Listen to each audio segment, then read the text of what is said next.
Wassalatu wassalamu ala ashrafil anbiya'i wal mursalin Sayyidina wa habibina wa syafi'ina wa nuri qulubina Muhammad Habibi rabbil alamin wa imamil ghurril muhajjalin wa ala alihi wa sahbihi ajma'in.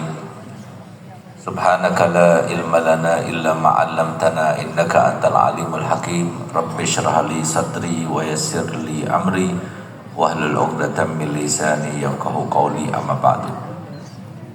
Yang sama-sama kita hormati, kita muliakan, kita cintai, kita banggakan, dan kita harapkan kelak nanti di akhirat mendapatkan syafaat mereka semuanya. Amin. Para alim ulama, para habaib, para tokoh masyarakat, khususnya orang tua kita, guru kita bersama, Kiai Nur Khalis Mustari, Rahmat, Kiai Bambang, dan semua para habaib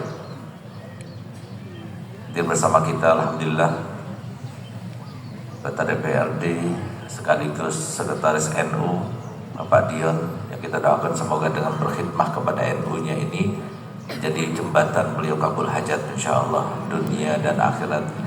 Dan semoga kita semuanya yang berhadir pada pagi hari ini mendapatkan anugerah Allah Ta'ala yang melimpah, sehingga kita pulang ke rumah masing-masing dalam keadaan semua hajat kita juga dikabulkan, ampunan kita dapatkan, dan semoga kita semuanya termasuk hamba Allah yang diberikan Allah Ta'ala anugerah yang melimpah terkait dengan umur kita diberkahi, amal kita diberkahi, keluarga kita diberkahi, dan diberikan kita kebahagiaan di dunia dan di akhirat. Amin amin ya rabbal alamin. Yang saya hormati, saya muliakan Ketua Yayasan Al-Busyra Habib Zainal Abidin beserta semua jajarannya. Tanpa mereka tidak terlaksana tumbuhan Al-Busyra ini. Tapi alhamdulillah, semoga mereka semuanya sehat walafiat, panjang umur semuanya. Amin. Dan yang saya cintai, saya muliakan, dan selalu saya doakan, dan semoga antum juga tidak lupa untuk mendoakan kami Busyrawan, Busyrawati yang hadir, dan semoga antum semuanya terus diberikan istiqomah dalam kebaikan, berarti istiqomah dalam kebahagiaan dan dalam anugerah Allah insyaallah. Amin ya rabbal alamin. Alhamdulillah, tadi telah disampaikan, dijelaskan, dibeberkan oleh Ananda Habib Alwi, yang semoga dengan hadirnya beliau ini banyak para remaja-remaja yang hadir, sehingga Majlis Subuhan Al-Busyra yang milik kita bersama-sama ini menjadi jembatan kita untuk kita mendapatkan ridhonya Allah dan cinta Nabi kita Muhammad sallallahu alaihi wasallam. Amin ya rabbal alamin. Alhamdulillah, setelah dijelaskan, dibeberkan oleh beliau bahwasanya ternyata kita semuanya senasib dan sepenanggungan dalam hal tidak ada seorang pun di antara kita kecuali dicoba. Tidak ada seorang pun di antara kita kecuali diuji. Yang namanya dalam ujian dan cobaan itu yang menjadikan kita lupa bahwasanya di dunia pun ada kebahagiaan, ada ketenangan. Apa itu kebahagiaan yang bisa kita dapatkan di dunia ini? Kebahagiaan ini yang bisa kita dapatkan di dunia bukan dengan harta benda. Kalau demikian berarti hanya orang kaya saja yang bahagia. Bukan juga dengan jabatan. Kalau demikian maka niscaya hanya para pejabat saja yang bahagia. Bukan karena ketampanan dan kecantikan, bukan pula karena pengaruh yang didapatkan, tidak. Tapi kebahagiaan itu ternyata adalah sebuah ketenangan jiwa, kenyamanan hati. Itu adalah kebahagiaan di dunia. Karena kalau kebahagiaan yang seperti kita gambarkan sekarang, bahagia kalau rumahnya mentereng, bahagia kalau mobilnya mewah, bahagia kalau uangnya melimpah, itu Allah Ta'ala tidak ciptakan terkait dengan yang semacam itu. Kebahagiaan di dunia itu nggak ada, komponennya nggak ada. Sehingga kemudian Nabi SAW bersabda dalam hadisnya, la tabhasu an syai'in ma khalaqahu Allah fil ardi. Jangan sekali-sekali kalian mencari sesuatu yang Allah tidak ciptakan di muka bumi ini. Maka ditanya oleh sahabat Nabi, Apa itu ya Rasulullah? Maka dijawab oleh Nabi, rawahatun fid dunya. Kebahagiaan di dunia, kebahagiaan terkait dengan dunia itu nggak ada. Di dunia nggak ada. Jadi pastikan kita senasib dan sepenanggungan. Maksudnya apa? Nggak saya, nggak Kiai Nurkholis, nggak para pejabat, nggak semua di antara kita, kecuali semuanya ada ujiannya, ada cobaannya. Yang bahagia adalah yang beriman kepada Allah dan bertakwa. Itu yang bahagia. Ada satu gambaran kenyataan yang mudah untuk kita pahami supaya kita bisa menjangkau, paling sedikitnya bisa kita sedikit merasakan, dan semoga kita juga merasakannya, bahwasanya tingkatan masyarakat muslim ini ada 3 tingkatan. Ada masyarakat awam seperti kita ini, ada masyarakat yang sudah mencapai kepada derajat orang soleh. Sampai ke derajat orang soleh saja, maka hidupnya insya Allah bahagia. Dan semoga kita semuanya soleh dan solihah. Para busyrawan soleh, busyrawati solihah, insya Allah semoga seperti itu terus. Anak keturunan kita juga semacam itu, amin ya rabbal alamin. Yang ketiga, para wali Allah, para kekasih Allah. Itu 3 tingkatan. Masyarakat awam, mereka yang para solehin, dan yang ketiga para aulia. Tentunya kalau saya bertanya, kira-kira kalau Allah memberikan kebahagiaan, kalau Allah memberikan anugerah, kalau Allah memberikan pemberian apapun itu bentuknya, kira-kira yang pantas untuk mendapatkan kebahagiaan dan anugerah serta pemberian tersebut itu di antara 3 elemen masyarakat itu siapa? Jawabannya adalah yang paling berhak adalah para aulia, para walinya, sehingga disebutkan para kekasihnya, yang jumlahnya di muka bumi ini ada 124.000. Dan semoga kita semuanya merasakan sebelum meninggal kita menjadi kekasihnya Allah Ta'ala. Jadi sama seperti jumlahnya para nabi yang pernah Allah ciptakan 124.000, maka sepanjang masa sampai hari kiamat para wali Allah itu jumlahnya seperti itu, 124.000. Ini para wali Allah. Ternyata Allah berikan nikmat yang tertinggi di antara kalangan manusia yang ada itu, seperti yang disifatkan dalam Al-Quran dan seperti yang disampaikan tadi oleh Ananda Auli, bahwasanya ala inna awliya Allah la khaufun alaihim walahum yahzanun. Jadi ternyata para wali Allah, para kekasih Allah, yang kalau seumpama mereka itu mau senang, gembira, bahagia, Allah tunjukkan karomah. Nah, jadi ternyata mereka itu, para aulia itu gak mudah untuk menunjukkan karomah, kecuali kalau kepepet betul, maka baru dia itu tampak karomahnya. Jadi karomah pun itu bukan suatu kebahagiaan bagi mereka, tapi ternyata kebahagiaan yang Allah berikan maksimal bagi manusia itu adalah seperti yang Allah berikan kepada para aulia. Dan ternyata para aulia itu berhak mendapatkan 2 sifat. Apa itu? La khaufun alaihim wa lahum yahzanun. Mereka tidak ada rasa takut, mereka tidak ada rasa sedih. Jadi kalau sudah kita sampai ke masa ini, kalau sudah kita mempunyai sifat ini, kalau kita sudah mempunyai anugerah ini daripada Allah Ta'ala, berarti kita bahagia. Itu tolak ukurnya. Karena para aulia saja hanya mendapatkan itu. Tidak disebutkan Allah Ta'ala para aulia itu diberikan harta benda, para aulia itu diberikan jabatan, para aulia itu diberikan pengaruh yang menjadi sebuah sebab orang itu bahagia menurut kasat mata kita, tapi ternyata tidak. Hanya yang diberikan Allah Ta'ala adalah tidak ada rasa takut, tidak ada rasa sedih. Sehingga inilah barometer kita. Kalau kita bahagia, ada rasa takut tidak. Kalau kita masih ada rasa takut, berarti kurang bahagia. Nah, ini masalahnya. Kenapa? Karena rata-rata suami takut sama istrinya, berarti kurang bahagia berarti gitu. Tapi insya Allah rasa takut kita bukan karena rasa takut di dunia. Rasa takut itu kita yang kita rasakan itu adalah takut sampai istri melakukan kemaksiatan, sehingga kita ingin nanti di surga, masuknya surga bersama-sama.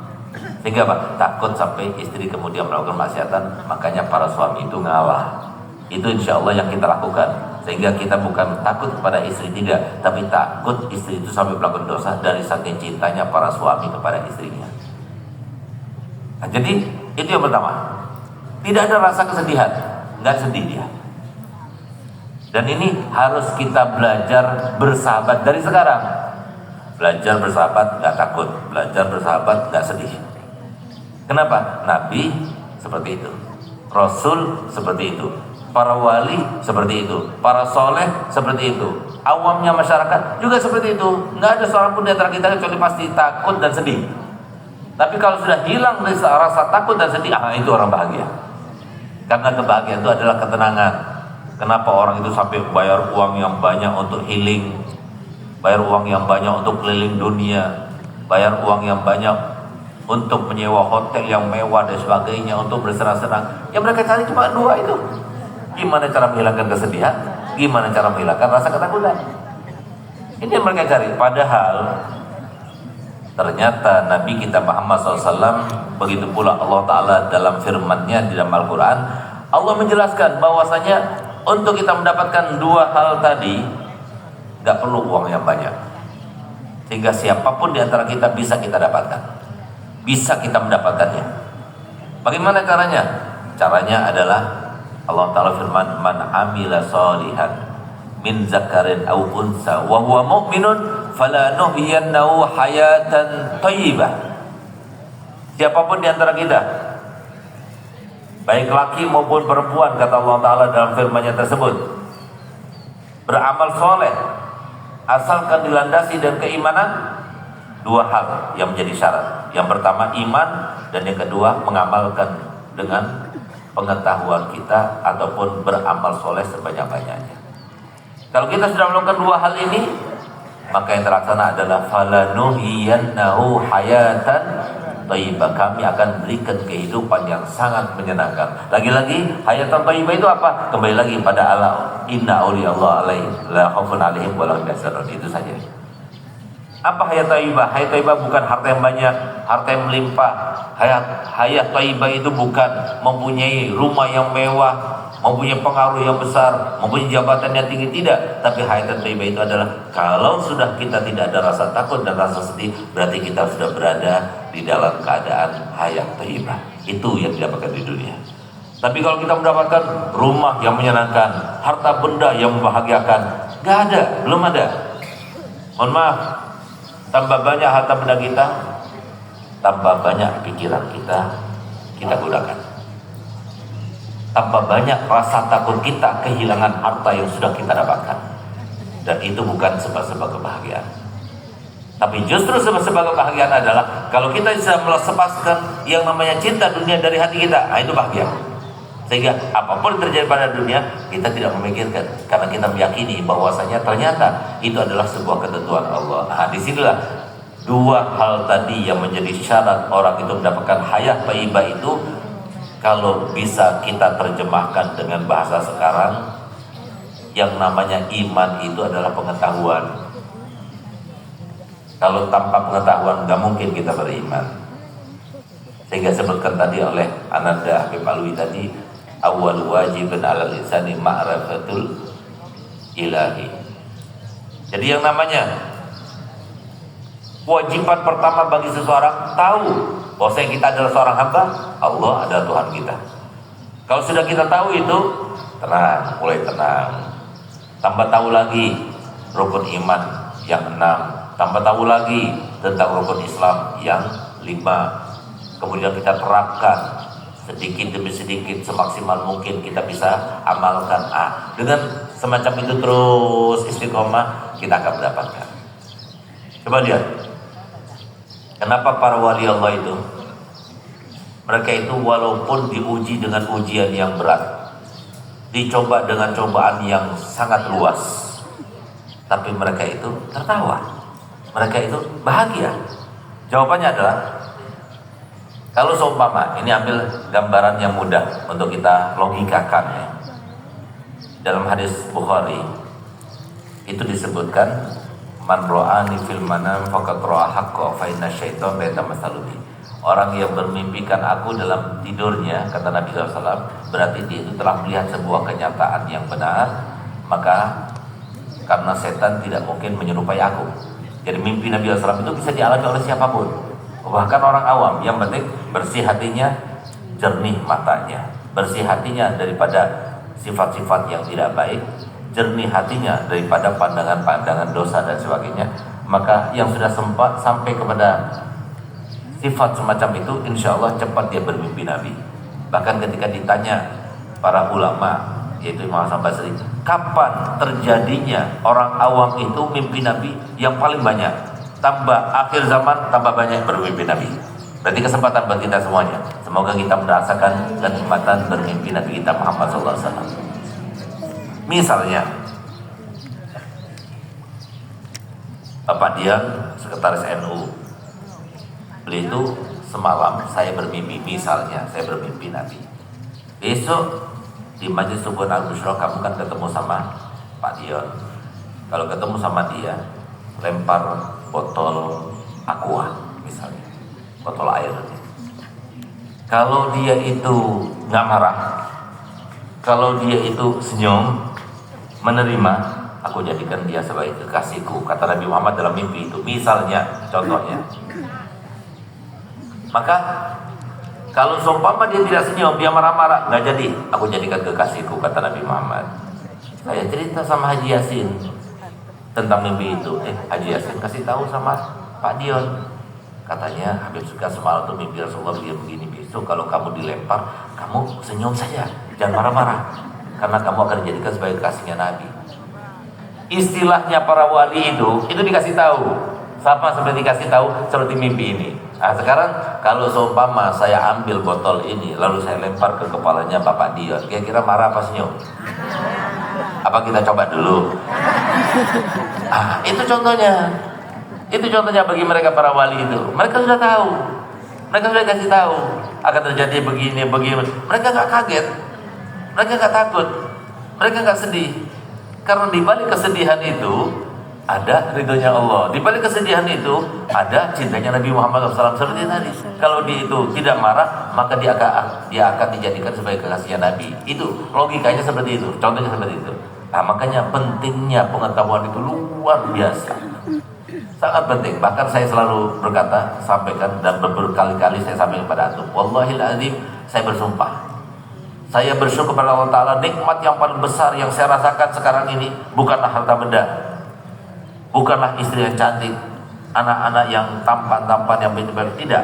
Tapi anugerah yang terbesar pada saya adalah saya mengerti ilmu agama. Bisa dibayangkan, kalau saya nggak punya ilmu ini, bagaimana saya akan berkumpul dengan masyarakat? Karena apa? Karena semua masyarakat Allah ciptakan, baik itu kerabat kita, tetangga kita, orang dekat kita, bestie kita, semuanya Allah ciptakan ujian untuk kita. Bayangkan, kalau kita nggak bisa melewatinya, nggak bisa kita bagaimana memperlakukan mereka dengan ilmu yang diajarkan oleh Allah dan Nabi-Nya melalui ilmu agama ini, bagaimana saya menghadapinya?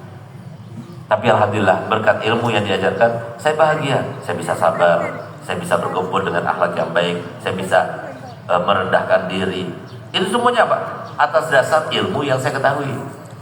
Nah inilah yang dimaksudkan syarat yang pertama untuk bahagia di dunia, iman. Artinya iman, pengetahuan. Kalau sudah kita penuh pengetahuan, kita tahu bahwasanya ini membahayakan, ini tidak membahayakan, ini wajib, ini tidak wajib, ini yang sunnah, ini yang haram dan sebagainya. Kita tahu, maka di situ kita akan merasakan nikmatnya hidup di dunia. Nah, sekarang paling tidak harus pahami, kalau seumpama Nabi SAW di antara kita, para Rasul di antara kita, para Nabi di antara kita, lalu kita bandingkan, saya punya cobaan, saya punya utang, saya punya masalah, saya punya problem dan sebagainya. Kalau dibandingkan cobaan saya dan cobaannya Nabi Muhammad, lebih berat mana? Jawabannya siapa? Nabi Muhammad. Padahal Nabi, padahal Rasul, padahal manusia termulia, padahal manusia spesial. Tapi Nabi sendiri yang bersabda, "Idza usibtum bi musibatin falyugharir bi musibatin." Kalau seumpama kalian terkena dengan musibah, ujian dan cobaan, coba bandingkan dengan ujianku dan cobaanku. Pasti kamu akan dapatkan ujianmu itu di bawah ujianku. Sehingga apa? Supaya mendapatkan ketenangan. Enggak apa-apa kok. Nabi Muhammad juga seperti itu. Gitu. Itu maksudnya. Sehingga apa? Kalau sudah kita tahu bahwa Nabi saja yang disebutkan oleh Nabi sendiri dalam hadisnya, inna asyaddan nasi bala'an al-anbiya, summal ulama, summal amsal fal amsal. Ketahuilah bahwasanya paling beratnya ujian dan cobaan yang Allah berikan kepada manusia itu adalah para nabi dan rasul. Nah, makanya di sini ada gambaran yang mudah lagi untuk kita cerna bersama-sama, saudara-saudaraku sekalian. Ada dua macam doa yang jikalau kita sodorkan kepada antum semuanya, beda responnya, padahal sama kenyataannya. Apa itu? Coba saya mau tanya sama bapak-bapak, ibu-ibu semuanya yang ada di sini. Mau tidak saya doakan antum semua yang ada di sini menjadi wali Allah? Mau? Yang laki jadi wali Allah, yang perempuan jadi waliyah Allah. Mau tidak? Semuanya mau. Nah, sekarang doa yang kedua. Mau tidak saya doakan saudara-saudara saya, Busyrawan dan Busyrawati ada di sini semuanya, orang-orang yang ada di sekitar Bangil dan Pasuruan yang paling banyak cobaan dan ujiannya. Ini adalah dua sodoran doa yang sama tapi responnya beda. Kenapa saya katakan sama? Karena kalau kita mau jadi wali Allah, kita harus siap-siap menjadi orang yang paling berat cobaannya dan ujiannya, baru jadi wali Allah. Tapi ketika kita itu diberikan sodoran untuk menjadi orang yang banyak cobaannya, banyak ujiannya, justru kita langsung tidak mau untuk kita mengamini doa itu. Nah, ini contohnya. Nah, oleh karena itu, supaya kita siap, bagaimana caranya? Kita harus berani dan memberanikan diri untuk mengatakan siap untuk menerima doa paling banyak ujiannya, paling banyak cobaannya. Kenapa? Walaupun paling banyak ujiannya, walaupun paling banyak cobaannya, asalkan kita punya iman. Iman itu pengetahuan. Coba lihat contohnya lagi, logika lagi yang ketiga. Ketika orang mendapati dirinya mengalami sebuah penyakit, misalnya naudzubillah kanker, begitu dikasih tahu, begitu divonis, diagnosa dokter dan disampaikan oleh dokter tersebut bahwasanya kamu sekarang kena kanker, drop, pasti langsung drop down dia. Kena kanker berarti terkait dengan kematian, gak lama lagi akan meninggal, sehingga dia makan gak enak, minum gak enak dan sebagainya. Ternyata diumumkan oleh WHO bahwasanya obat kanker sudah ditemukan, sehingga kalau diminum dalam waktu sebulan akan sembuh. Sebagaimana ingat tidak yang sudah tua-tua dulu, penyakit malaria dulu itu nggak ada obatnya, penyakit tipes dulu itu nggak ada obatnya. Tipes kalau sekarang itu minum obat seminggu selesai. Dulu kalau sudah kena tipes rambutnya rontok. Dulu kalau sudah kena tipes sedikit yang selamat, biasanya meninggal. Sekarang kena tipes biasa saja, minum obat, istirahat, sembuh. Kenapa? Ketahuan obatnya. Nah, sekarang kalau diumumkan, yang kena kanker, yang tadinya menjadikan dia itu down, menjadi nggak nafsu makan dan sebagainya karena ingat kematian, sebentar lagi aku mati. Gagal ginjal, yang sebentar lagi aku berarti mati, aku harus cuci darah dan sebagainya. Ternyata diumumkan sudah ada obatnya. Ketika sudah diumumkan yang namanya sudah ada obatnya, kira-kira gembira apa tidak? Yang kena penyakit kanker tadi. Oh, gembiranya luar biasa. Karena ada harapan. Harapan ini yang membahagiakan manusia. Harapan ini yang dimiliki oleh para wali. Walaupun dia dalam keadaan kesedihan, tapi nggak sedih. Walaupun dia dalam keadaan ketakutan, nggak takut. Kenapa? Ada harapan. Nah, ini harapan yang kita cari. Bagaimana cara kita mencari harapan yang menjadi sebab kebahagiaan di dunia? Caranya dengan ilmu agama dan mengamalkan sedikit demi sedikit apa yang kita ketahui. Insya Allah kita akan bahagia. Ya, semoga dengan kita selalu hadir dalam majelis taklim Subhan al-Busyra, begitu pula majelis-majelis yang lainnya hadiri. Di situ ada solusi, di situ ada keterangan penjelasan bagaimana kita menjalani kehidupan ini. Bukan cuma ibu-ibu saja yang banyak ujiannya, tapi kita semuanya banyak ujiannya. Gak ada seorang pun manusia kecuali pasti diuji dan dicoba. Itu sudah ketetapan Allah, sunnatullah. Dan bedanya, coba lihat, wajah gak ada yang sama di antara kita. Rizki pun tidak ada yang sama di antara kita. tapi Allah berikan kesempatan yang sama untuk kita semuanya untuk bahagia hidupnya. Bagaimana caranya? Beriman kepada Allah, yang artinya tambah keilmuan terkait dengan ilmunya Nabi kita Muhammad SAW, maka dan amalkan semaksimal mungkin, insya Allah kita semuanya akan bahagia di dunia dan di akhirat. Semoga kita termasuk yang bahagia. Satu lagi yang terakhir sebagai contoh, ada satu orang kaya, dia datang kepada saya punya abah, di akhir umurnya saya punya abah. Lalu dia bilang begini, Bib, saya mau mondokkan anak saya ini, dan saya sayang kepada anak saya ini, dan saya takutnya sebelum anak ini menjadi remaja dia sudah meninggal dunia. Saya sudah meninggal dunia karena saya sudah kena penyakit jantung koroner, sehingga saya titip Bib anak saya, Bib. Dan untuk supaya anak itu bahagia, Bib, saya sudah siapkan di dalam rekening yang saya titipkan ATM-nya sama ibunya. Di situ ada uang 16 miliar. Tahun 1998.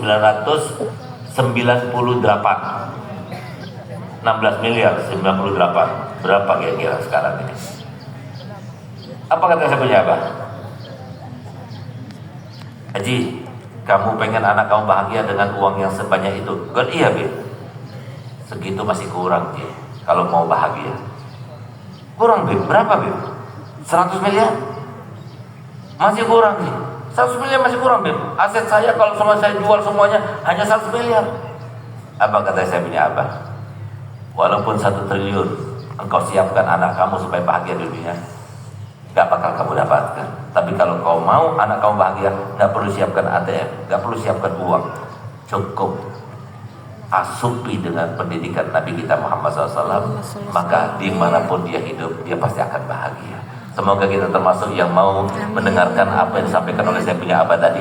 Dengan kita hadir majelis taklim paling sedikit ya kan, ini salah satu alternatif untuk kita mendapatkan ilmu Nabi kita Muhammad SAW. Semoga kita keluar, setiap keluar, ada solusinya. Setiap keluar, ada harapan kita mendapatkan anugerah Allah Ta'ala. Semoga itu yang kita rasakan, sehingga kita di dunia bahagia, di alam barzah juga bahagia, dan nanti di akhirat puncak kebahagiaan kita dapatkan karena kita dibangkitkan bersama Nabi Muhammad SAW. Amin, amin ya rabbal alamin.